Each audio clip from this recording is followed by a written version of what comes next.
Papa? Please grab that. I need that.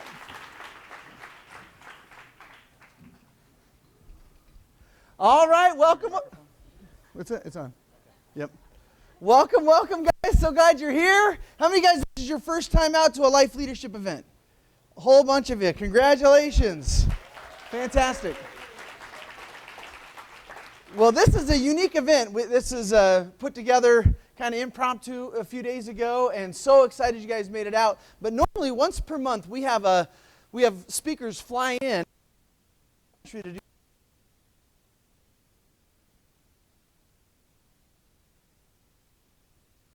Instead of having someone fly in, what we've done, we put together all of the local leaders from Arizona and have a lineup tonight that is absolutely amazing. What's really exciting, this organization it's called Team One Purpose. There's different organizations within life leadership, and this, over the last 2 years, has been the fastest growing organization in the entire company. So that's a pretty big deal.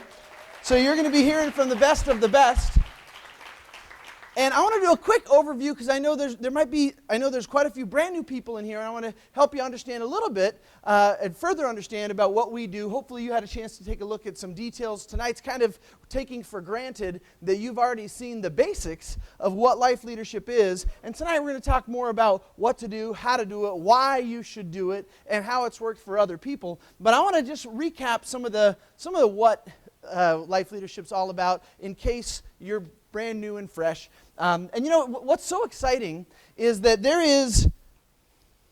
we go, perfect. What's so exciting is that there's a revolution going on right now. You know, I get a chance to speak all across the world. My wife Kenyon and I get to speak all across the world. I just flew back this morning from Salt Lake, but Monday we flew back from Peru. We were in Lima, did a big event out there, and all across the world we're seeing people getting so excited about these concepts, these principles, because truth is in rare supply these days, right? There's very few people who've gotten the right type of education, the right type of tools to really have success. And what's unique about life leadership, we have a focus of setting people free. And we do that in a lot of different ways. One way is helping people get out of debt. One way is if they're really committed, helping them learn to be totally financially free. Another way is through our nonprofits and our Life on Life initiatives and all the great things that we do there. But the setting people free part stems from a foundation of a program called the Financial Fitness Program. And it is really unique. The Financial Fitness Program and it really encompasses everything we do. It comes in a little green box, but that little green box leads to everything else that we do as a company and a movement. And what we teach people is that there are 3 different areas of finance that we have to get a handle on if we want to become successful. Defense, which is getting out of debt, budgeting, things like that. Offense, learning how to make more money. And the playing field. And what's the playing field? The playing field, we compare it to something called the financial matrix. Have you guys ever seen the movie The Matrix? You remember in that movie where Morpheus, if you haven't seen it, that's your homework. Very important business strategies on that movie and some cool martial arts that you'll appreciate. But when you watch that movie, Morpheus, this rebel leader, offers Neo the blue pill or the red pill. He says, you can take the blue pill, live in your ignorance, watch, reality TV and sports all day, and just ignore the reality of what's going on. Or you can take the red pill, and we'll show you the truth and help you understand what's really happening. And then the rest of the movie is he figures out that all of mankind is really enslaved by this machine. And it's really symbolic for the way things really are today. And how many of you guys used to have some friends on Facebook, but now it's political season, so they're not your friends? Anybody like that? And everybody feels like they have to choose a side, and I'm red and I'm blue, and all reds are bad, evil, and all blues are good, or all blues are bad, evil, and all reds are good. Is this kind of the mentality? And it's a human nature thing. We like to pick a team and rally for the team, even if both teams are really dumb and corrupt and have been proven to enslave the people at different levels, right? And so it's kind of like, do you want to vote for the guy who punched you in the face or punch you in the stomach, right? And so you get to choose. And so anyway, but the point is, and why I say that might sound a little, that might sound like I'm jaded, and I am. But I'm not dependent on politicians to fix my life or the life of our country, right? And if we're depending on politicians to show up out of the grandiose, love in their heart to fix things, then you're going to be waiting a long time. And instead, we have to go out there and make something happen. We have to take charge of our own life first. And how we do that is, first of all, expose people to what the matrix is. And I'll give you some good examples.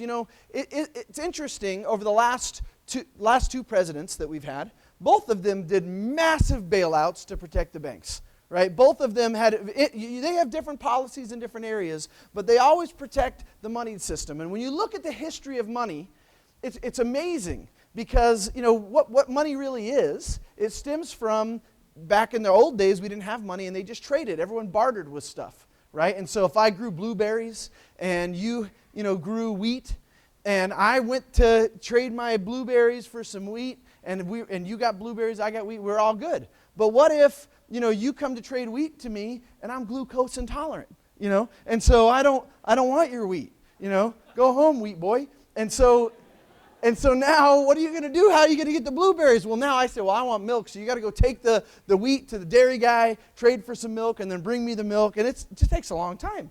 And so what became valuable, not because the government said so, not from the state edict, but what happened was, money formed as a market, came out of the market as what was most useful for trade. What did everyone accept as value, as a commodity? And they had wampum shells, and they had different, there's lots of different things, feathers but over time, people realized that metal, specifically gold and sometimes silver, was by far the most stable way to have a store of value and trade with each other. And the more we trade, the wealthier everyone is. And so that is a market invention, is money. But then what happened is that you'd walk around with gold in your pocket, and somebody'd whack you on the head. And head whacking was really common back then. And so you'd go to the goldsmith, because they had the biggest safe, and say, hey, hold on to my gold for me. And he'd give you some receipts. And so now you have these receipts, which is super, you've got the, you can go back and get those turned in for gold anytime you want. And so people would hold on to those receipts. When they wanted something, they would go back, trade for their gold, and buy it. But pretty soon they realized it was more convenient just to trade receipts. And pretty soon everybody was the whole economy was trading receipts. At any time they could go get their gold, but most of the time they didn't need to. They just traded with receipts. And pretty soon the goldsmith figured out, it'd be pretty easy. Very, very few people ever get their gold. What if I just printed twice as many receipts? And I just spent them like they were real receipts for real gold that I owned, even though I just made them up. And by doing so, those goldsmiths became incredibly wealthy enough to buy up governments and eventually make that whole scheme legal. And today we call it fractional reserve banking. And when you go get a mortgage, you think, that must come from checking accounts and savings accounts. And it's not true. For every $100 you deposit in an account, they are legally able to loan that same $100 bill out to 10 different people at the same time. Isn't that a cool trick? And every time they do that, they're inventing more money. And every time they invent more money, the money you had becomes less valuable. And that's when you have things, what's called inflation, which is where we have the money supply grows and things cost more. And today, just in the last 15 years, since 2000, the prices in the U.S., according to the government CPI, Consumer Price Index, are up 44%. Do you think the average person's salary is up 44%? No, it's down 8% in the last 15 years. So that is a recipe for, it's theft is what it is. If you're on Social Security 15 years ago, you have had 44% of everything that you were making stolen from you now, right? Through this creation of money. And this is a system that is embedded globally, and people have to wake up to this. And so when you go through our financial fitness program, you'll understand what fiat money is, what fractional reserve banking is, what gold standard is all about, and really understand that there is a system of coercion and theft that's happening, and most governments are puppets to this system. And it sounds like a conspiracy theory, but it's just facts, right? And the fact is that there is a group of elites that control the masses with debt, inflation, and taxes. And how do we fix it? You can hold signs all day long, and nobody's going to care, right? Instead, our whole focus is to help you escape the matrix, and then for you to turn around and help others do the same thing. And we have a business that if you're willing to learn and then willing to just go refer and eventually teach, but hold people accountable to their goals and help others escape the financial matrix, then we pay you a percentage of all of the different products that those people purchase when they purchase products like events, like audios, videos, books, all different types of educational tools and other types of softwares and things like that that help them escape the matrix. And as you refer people and hold them accountable and help them achieve their dream and help them escape the matrix, then you get paid a huge residual income for doing that. Isn't that awesome? That's how this thing works. And here's what you need to know. That I talk to a lot of my passion, if you couldn't tell, my passion is really around the ideas of liberty and agency. I believe that's God's greatest gift to us, is our ability to choose. And that is constantly being taken away. So I speak a lot for free at different political events. And what I realized was that it wasn't going to work. And I would talk to the people that were advocates, and all they were. In fact, I was invited to speak at a seminar called Freedom Fest a little while ago, and I was speaking there, and I said, now this is, if you take Public Speaking 101, we have some great courses, and one of the things we don't say is insult your audience right away, right? That normally would not be something you do. But what I did when I was speaking there, and as I speak to other Freedom audiences, I say the same thing. I say, you know what's wrong with you guys? Which is exciting to hear the answer of what's wrong with me. You guys are no fun at parties, right? You're all ticked off at the world. Nobody wants to join your ticked off club, right? Nobody wants to hang out with people that are mad as heck and we're not going to take it anymore, right? Nobody wants that. And so instead, you got to have a message of hope. You got to have a message of self-reliance, not of victimhood, but of victor, right? You got to have a message that there's a plan to win. How many guys would like to win, right? That's the message.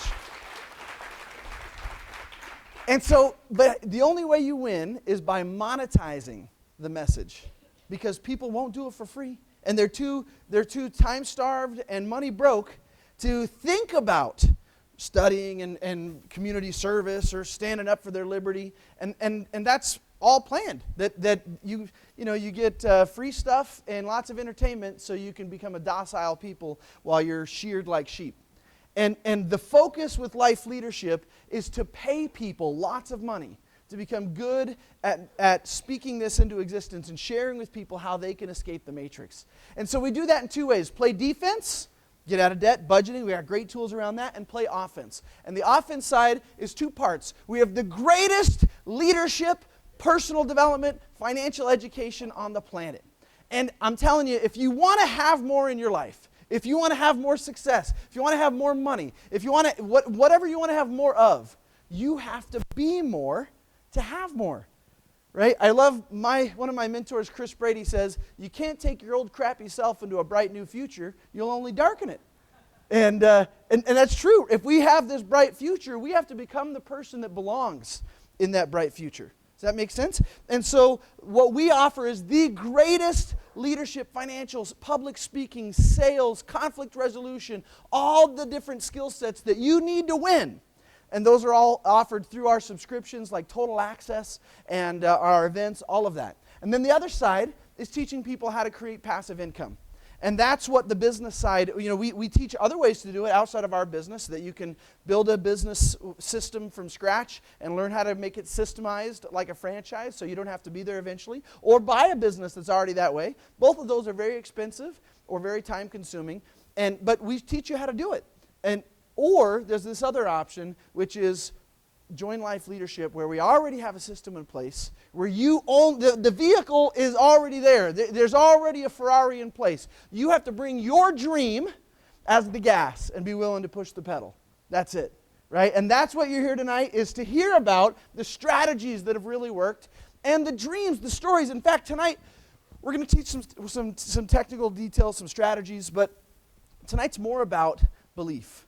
See, tonight's a special engagement with people in our organization through my parents, Jim and Mary Robson, who got us started, and then all of our team that is going to be speaking tonight. And this is the fastest growing.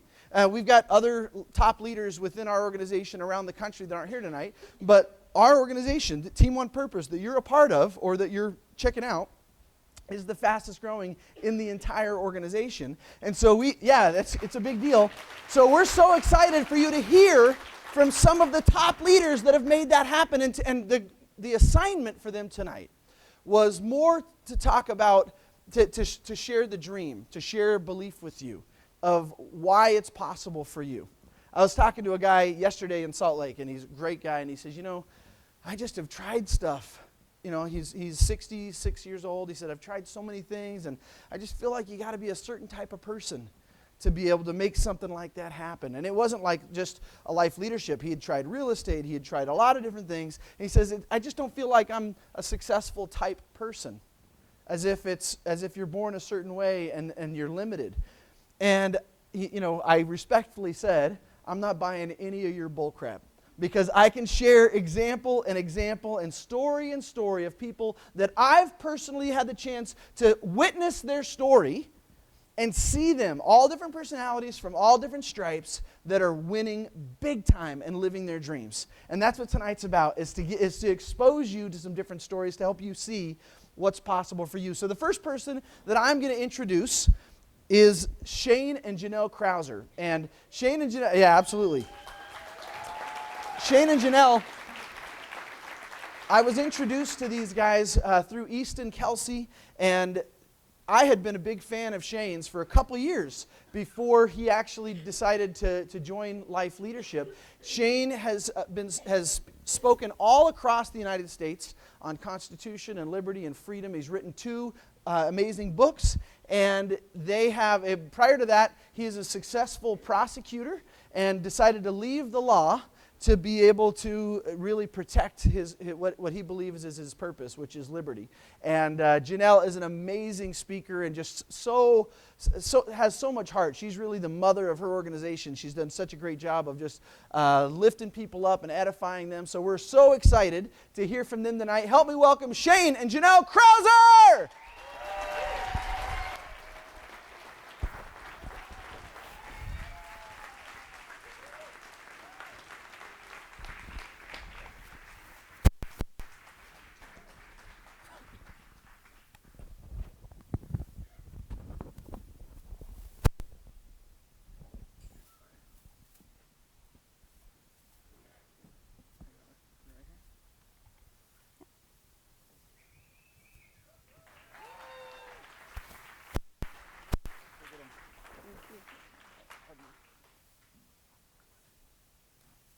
Thank you so much. So we are really excited to be here. This is such a fun venue.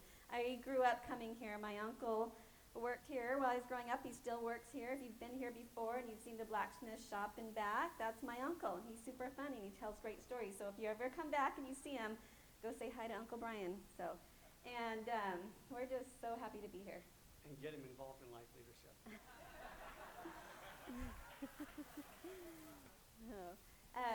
Yesterday was a fun day for me. I was talking with my sister a lot, and she was planning a party for a group of women in her church, and the theme was a Mad Hatter Tea Party.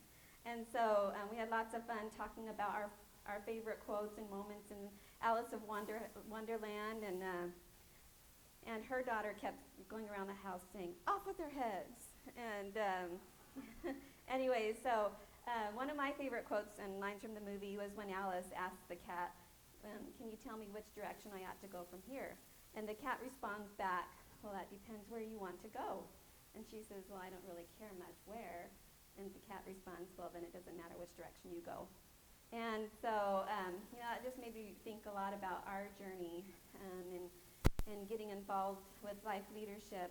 And we had tried lots of things that we thought were getting us to our dreams and our goals, where we wanted to go, and they kept being dead ends.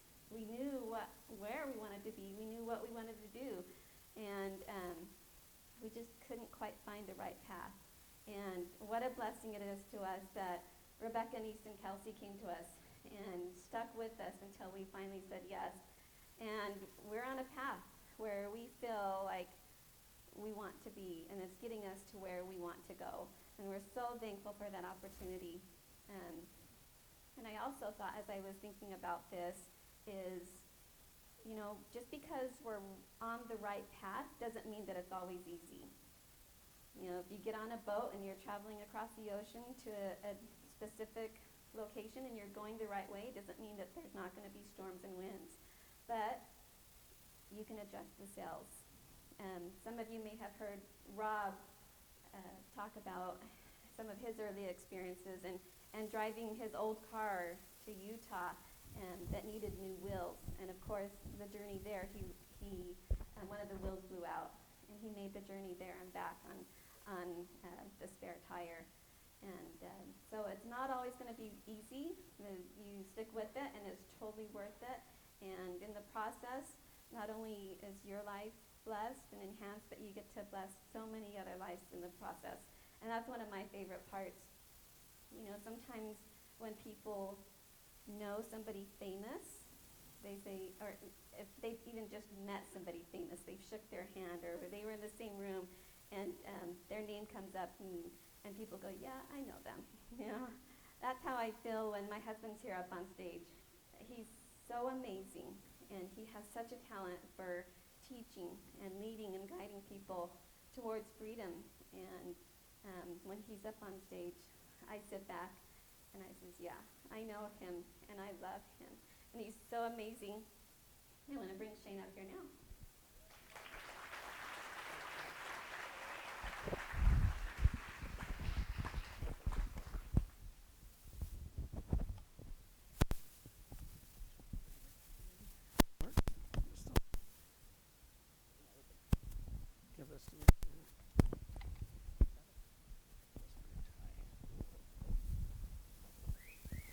Thank you very much. I'm so thankful for Janelle. She's just been incredible. And I don't know what you say about a person who loves unconditionally, who has raised our children up in so many ways to be angels, and a person that really has taught me to believe in myself when I didn't believe. And she's just been an incredible support through this entire journey. And I'll tell you, I love what we're doing in life leadership. I believe, and I'll say it again and again and again because it needs to be shouted to the rooftops until everybody hears, that this is the most viable solution in America for fixing the culture and the things that need to be fixed. What are the things that need to be fixed? We need to get back to our core family values. We need to get back to a culture that understands the game that's being played that Rob so eloquently outlined. We need to get back to what it means to be free. And we've got this political battle going on that's a bunch of nonsense. Politics is downstream from politics is downstream from culture. So until we change the culture, we're not going to change a whole lot of anything. And life leadership is specifically focused on doing just that, taking a holistic approach that's designed to change the culture by changing who we are first. I was out, 20 years ago, I remember rafting or getting in those inner tubes, going down the Salt River. And there were times I remember going through some pretty rough areas and falling out. And I remember one of the first times, I was probably 13 or 14 years old, and I had fallen out. And remember, we had our little life jacket on. And I remember when I fell out of the tube, I moved into emergency mode. I mean, the arms are flailing, the water is rushing, and I was scared until someone yelled out, "Stand up! Stand up!" It turns up, you know what? You're trying to swim to get out of this thing. You stand up, and it's up to here, and you're like, yeah, I got this. Yeah, no problem. I got it. But I think about with life leadership, what the calling that we saw as we got involved in this movement was really to stand up and get fired up about our lives, to live every day as though it's the adventure that it's supposed to be. And as we started to recognize that, what I did in my own life is I kicked myself off of this island that Jim Rohn calls Someday Island. You heard about this? Someday Someday I'll get my act together. Someday I'll become a great parent and do the things that I need to be doing for my children. Someday I'll become a great spouse and be the husband that I need to be. Someday I'll stand up and defend the ideas that need to be defended in 2016, namely freedom. Someday I'll lead where I'm called to lead in my schools, in my church, in my community. Someday I'll. And so it was a matter of saying, I'm going to boot myself off that island and start to do it right now. And life leadership it really brought that energy that we needed in our home to start moving our lives in a direction that we'd always dreamed about but didn't know how to go down. We simply didn't have the vehicle. And so as we've done this, we've gone into emergency mode. You know, I love what my wife said. This was probably 15 years ago. We were having a conversation, and when we were living at Salt Lake at the time, and someone asked her, how do you juggle so many things, Janelle? And Janelle just right to the point says, I don't juggle anything. I set priorities. And if anything is presented in my life that would cause me to jeopardize those priorities, I reject that thing outright. That's Janelle. And for us, yeah, absolutely. And so for us, it's been a matter of saying, you know what? I'm living all these obligations, but I wasn't living my priorities. And I remember when Easton and Rob came over to our house for the first time, and the question was asked, what's your priority? God, family, country. The same soundbite, but that was truly what was in our hearts. To which they responded, so why do those things get your leftovers? They're exactly right. I was working 60, 70 hours a week at a job with other people's spouses, spending more time with those people than I was spending more with my family, but concerned about the country and spending a couple of hours a week maybe getting involved in writing up a blog or getting mad on Facebook, right? And then spending a few hours on church. See, I wasn't living my priorities, and life leadership gave us an opportunity, not only through the information, but by allowing us to create time freedom. I mean, to go from, guys, I have to say this, we really have been blessed to live a dream. Where now, and I never knew, I had this idea of what it might have been like. But to get up every day and I get to decide what I'm going to do with my life. That I'm not working for someone else. I'm not making someone else a millionaire. We've been able to come into this business and within a year have been able to nearly replace our income that I was making as an attorney. But now the difference, yeah, it's pretty exciting. So, but why was that? Why was that? It's because we had a dream. And our dream was bigger than our dread. And it's so often I sit down with friends and family, and what I see is exactly what Orrin says. Most people, instead of getting fired up over their dream, wet all over themselves with their dread. And that was me for so long. And now we get to be the individuals that are involved in a movement that is causing an awakening, not just in America, but throughout the world. You know, has become one of my favorite books is a book entitled Outwitting the Devil. And in this book, Outwitting the Devil, it's written by Napoleon Hill. It was not published until the 1980s. And the reason being is because in 1938, when he finished the transcript, his wife says, you're not publishing this. It was considered too controversial. And then when Napoleon Hill died in 1970, his wife says, in my lifetime, it will not be published, and passed it off to her nephew. And the book would be published in the 1980s. But the reason why it was so controversial is because Satan was a central figure in the book. It's essentially Napoleon Hill sitting down with the devil. And he convinces the devil to reveal his tactics. And when I read it, all I could hear was truth. It just rang so, it made me angry. It made me angry to see that I was falling for some of these ideas. But essentially, Napoleon Hill convinces the devil to reveal his tactics. And here's what he says. He says, I will control 98% of the people consistently. He says, only 2% of the people I will not be able to control. Why? Because only 2% of the people are not driven by fear. Most of us are driven by fear. Fear of death, fear of poverty, fear of criticism, fear of what other people say about our lives. And as a result, we live a life that is not living out our potential. We live a life where we play so small. And so for us, it was so important to come in and become teachable. And I remember there were times, and there's still times, right, Easton, where we say, hey, this is what we're going to do, and Easton will say, I wouldn't do that. That's not a part of, that's not part of the system. I'm going to do it anyways. Okay, when you screw it up, come back and do what we told you to do. And sure enough, it happens every time. We come back. But this has been such a fun journey, guys. It's been so much fun. And some of our best friends are right here. We've got family that's becoming involved in this organization. That makes it even more enjoyable. But I'll close with this. One of my heroes is George Washington. And George Washington, he's an icon. Not just here in America, but throughout the world. And in March of 1787, he was being begged to go to a convention that was to start in May. And if you remember, it was James Madison that was trying to get him there. Because he knew if Washington didn't show up to the convention, there would be no traction. There would be no progress. And so in March, Washington gets this letter from James Madison pleading with him. He'd already told him no twice before. But James Madison is persistent. He sends this letter to Washington, and Washington opens it up. At that time, he's suffering from rheumatitis. He has his arm in a sling. And he gets this letter, and James Madison says, you need to get there. And he walks in and tells his wife, Martha, he says, they're asking for me to come to the convention. And he says, you know what, I've done my time. I've served in the French-Indian War. I've helped put together the Articles of Confederation. I'm done. It's time for me to retire. And Martha says, almost sarcastically, yeah, okay. And then she goes into the other room, and one of Washington's servants by the name of William was standing in that room. And Martha walks in there and says, William, pack his bags. And William says, well, where is General Washington going? And Martha says, he's going to Philadelphia. To which William says, does General Washington know that he's going to Philadelphia? No, but he will.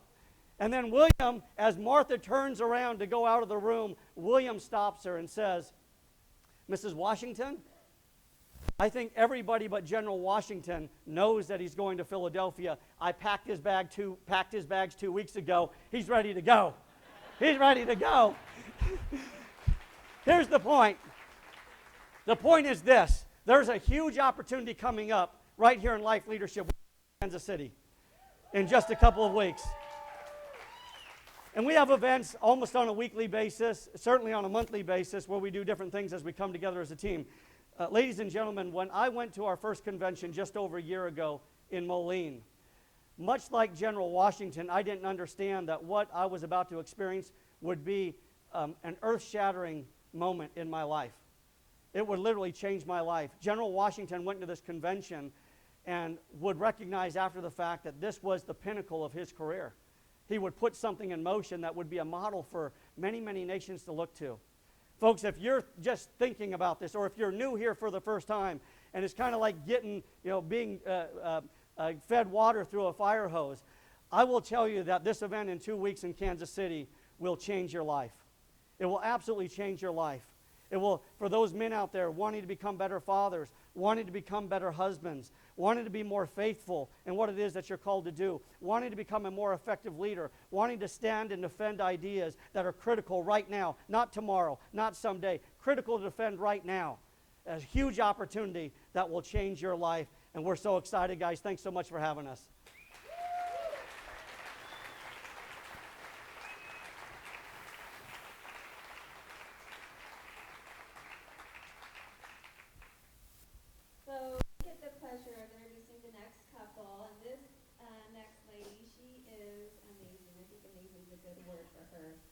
She has 4 children and she homeschools. Isn't that amazing? And she's super fun to hang out with and play games with, even though she's very, very competitive. I think that's one of her best qualities as well, and I think her mom agrees. She's very competitive and she likes to win, and that's fun. Her husband said that one of his favorite qualities about her is that when she comes to know that something is true and right, there's no stopping her in doing that thing and defending that thing. And in fact, that's what got them started in life leadership, because at first he didn't see it and she did, and she stuck with it until he came on. I'm so excited about Colin. I have to make something clear as I introduce him. Although he's on a different team, we are very competitive. And I know that his teammates are somewhat upset with us because we did win the volleyball tournament. But as a team, we were the champions in Team One Purpose out at Oren's house not too long ago. But these guys are awesome. Colin is awesome. He is one of the fastest builders, not just in Team One Purpose, but in the entire organization. He's involved in the financial services industry. As Janelle said, they have 4 kids, and he's competitive by nature, loves to compete, loves to win, but not just for himself. He loves to help other people win. So will you please help us welcome coordinator Colin and Harmony Bryce.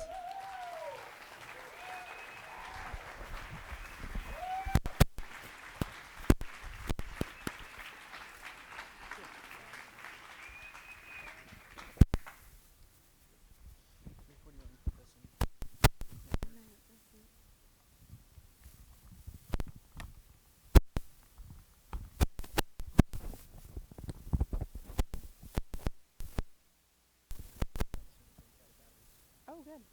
Hey guys, you guys excited to be here? We are super excited to be here too. You want- oh, okay. Well, you're gonna stay right here with me? I like that. Okay, hey, who are my April Fool's jokesters out there? I know there's some of you guys out there. It's funny today, being April Fool's. My daughter has been looking towards this day. She's 10 years old. She's our youngest daughter. And she suddenly has found out that this is the coolest holiday ever on the planet, right? And so for the last couple of weeks, she's been planning and planning and planning it. Well, this morning, she asked me, hey, Mom, will you get me up an hour before everybody else gets up? Because I got to get everything ready, you know. And I said, okay, you know. So I got her up, and she wanted me to come help her. So I dragged myself out of bed and helped her. But let me tell you, saran wrap can go a long way. Fake bugs, whoopee cushions, and I mean, she was doing things like changing all the kids' cell phone screensavers to like some scary pictures. So when they pulled them up, yeah, really creative, really cute. But the best part came when our son, just older than her, he is the kind of kid you can't sneak up on, you can't trick. He sees something coming a mile away. He's just super smart and just very perceptive. And so he kind of found some of her things and laughed and said, ha ha, good job, you know. And then he thought the whole thing was over. Well, he walked into the kitchen and went to get a cup out of the cupboard, and he pulled it open, and out jumps this big old snake. And he just like stumbles backwards, almost falls down in the kitchen, you know, and